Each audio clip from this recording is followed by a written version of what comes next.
Hopefully they slide right in without any issue. Yeah, I never could have got 2 through there.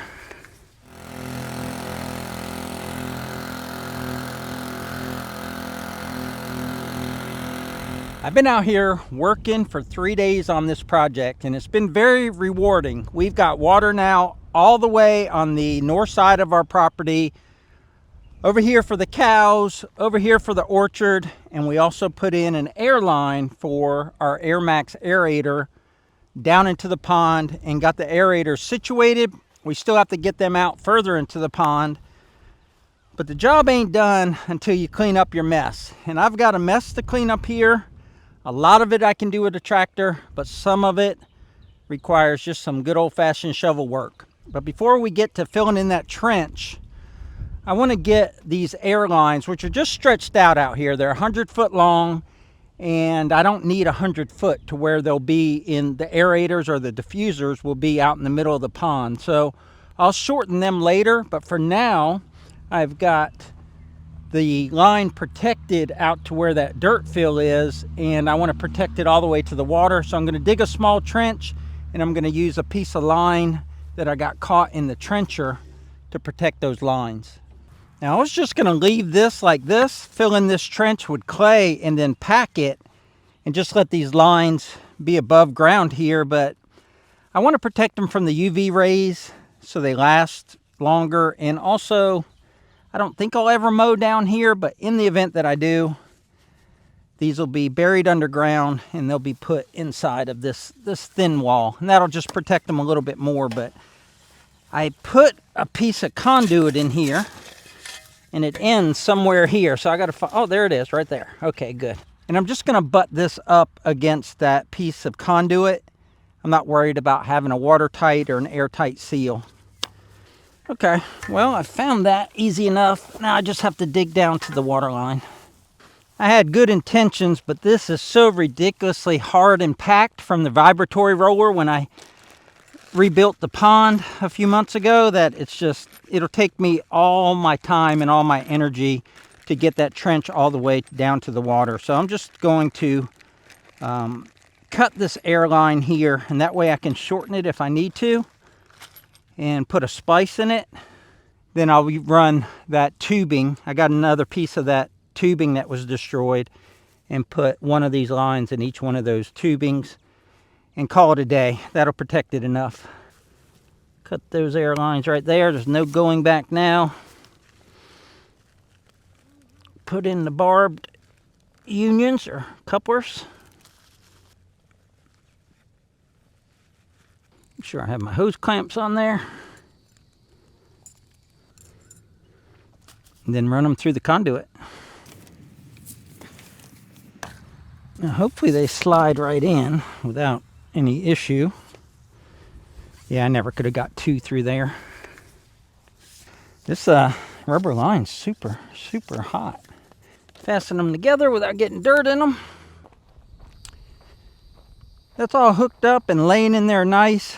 Now I got to leave it like that until Deb and I get in the boat and put those diffusers out and determine if we need to cut any hose. Now I'm going to clean this short side up where the trencher didn't take the dirt and put it in a hill. I'm going to do this with a shovel just because I want to get this grass as clean as possible here so it'll grow back. I'm going to take a little bit extra time instead of just using the tractor bucket. Just get all this dirt out of here. And also it'll let me set the hose in case it's like right there, it's sticking up a little, so I can work on it to get it so it's laying down in the trench real nice. After all this work, I don't want anything to mess up.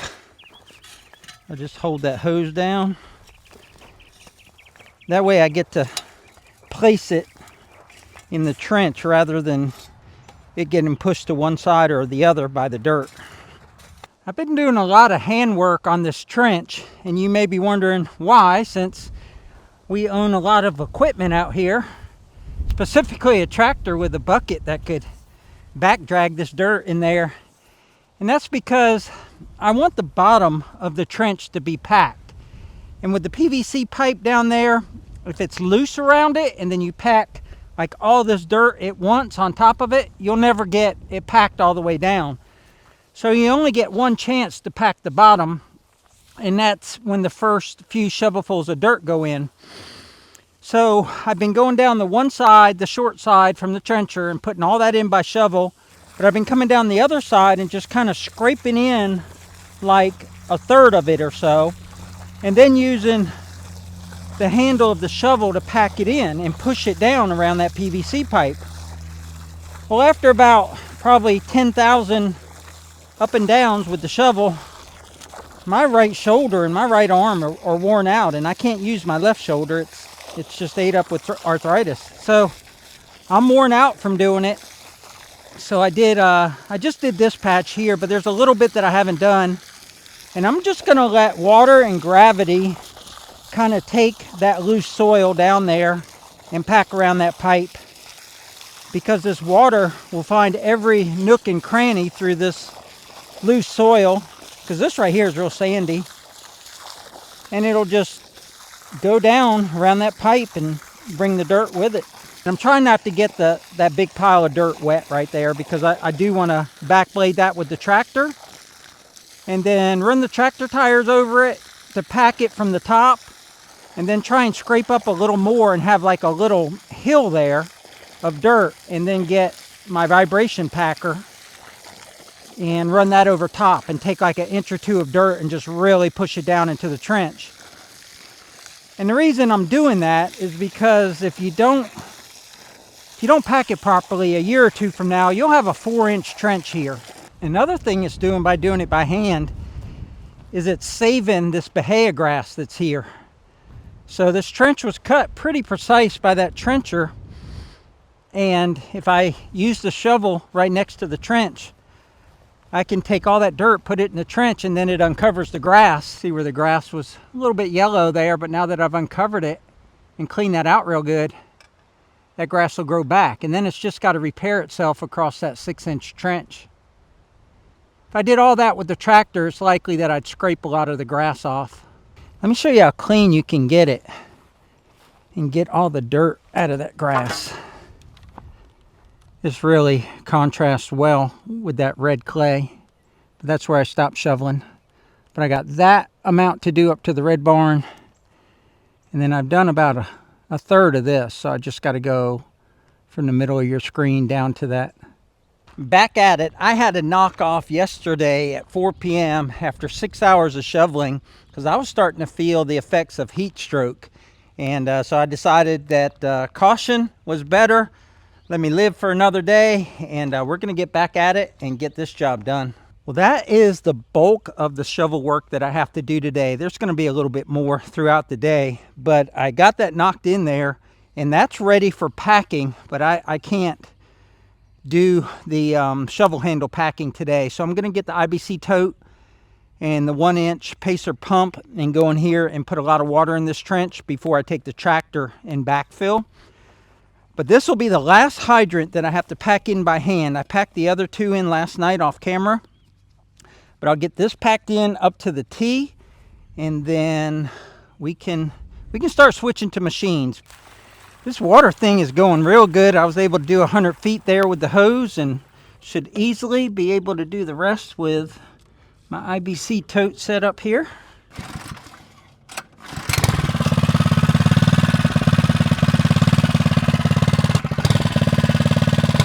There it goes.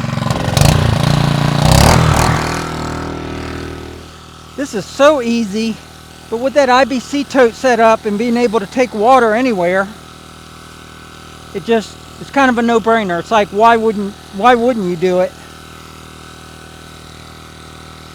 I had a friend that texted me the other day when I was showing him this project, and he said, what are you going to do about your water buffalo, your Piney Grove irrigation system there in the IBC tote? And I said, there's always going to be a need for that, even though we've got water across the whole north end of the property and everywhere we need it for the pasture. And I'm going to be putting in some more water lines here shortly, but this is just an invaluable tool for whenever you need water. Like if we're using the mud mixer to make some concrete in a remote location, I just hooked the tractor up to it, got water ready to go. We're finally ready for some tractor work. I got all of the trenches wet down and they've been sitting for a while. Should be ready to be packed. Now we're just going to use the front, or use the bucket and push from the front. I can't back drag it because I can't get on the other side of the trench because there's a fence there. That would be the preferred way. I'll be able to back drag some of it. I'm trying not to tear up the grass.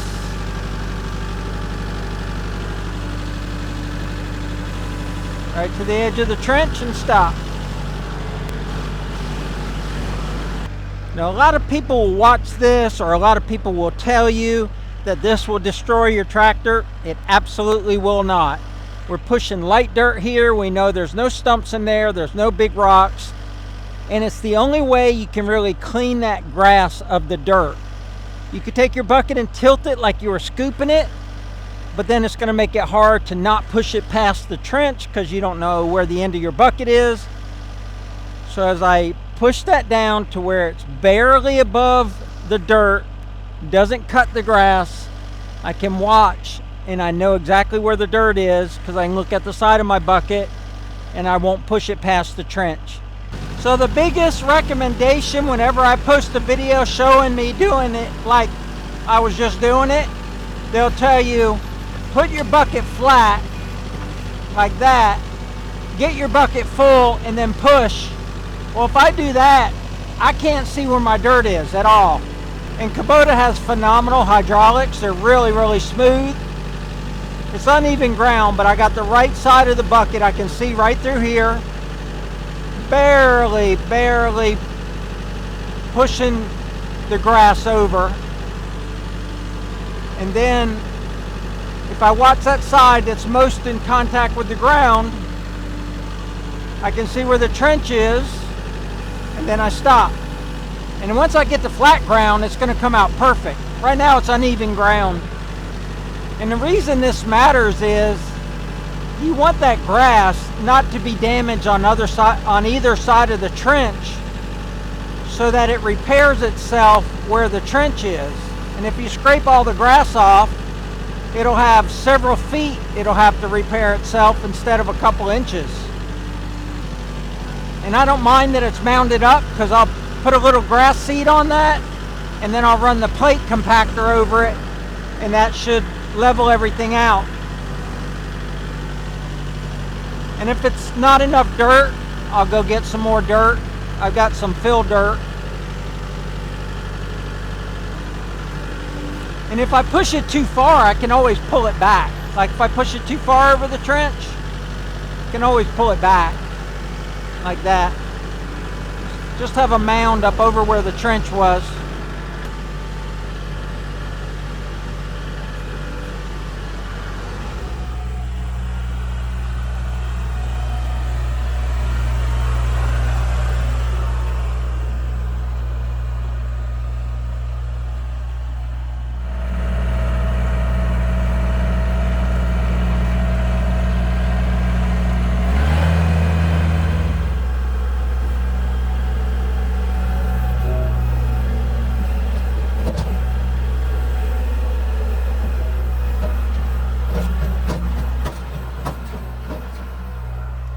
As luck would have it, we got just enough rain to make the clay stick together. And if you've ever worked with dirt, you want it almost dry. Not powdery dry, but very little moisture in it. And then you can push it around where you need it and it doesn't clump up. It doesn't get stuck on the bucket or the tractor tires. And it kind of messed up the neat job I wanted to do, but it's not a total failure. So what I did up here where we walk a lot is I got the hose out and I just kind of rinsed the grass towards the trench. I packed the trench with the tractor tires and then I rinsed the grass out. And where it's drier, I can still kind of push it and mound it on top of the trench, and then I can come back with the plate compactor and push it down There's just like maybe a 1-inch indentation of where I packed it with the tractor, but that'll get worse as it gets more rain and it settles. So not coming out perfect, but it's also not coming out too bad. Let me get on the tractor, kind of clean this up a little bit, but what I don't want to do is mess too much with the bucket and then cut a lot of the grass roots. So I'm going to be careful, see if I can put a little mound on top of that indentation where the trench was, and just let it dry out until I can compact it.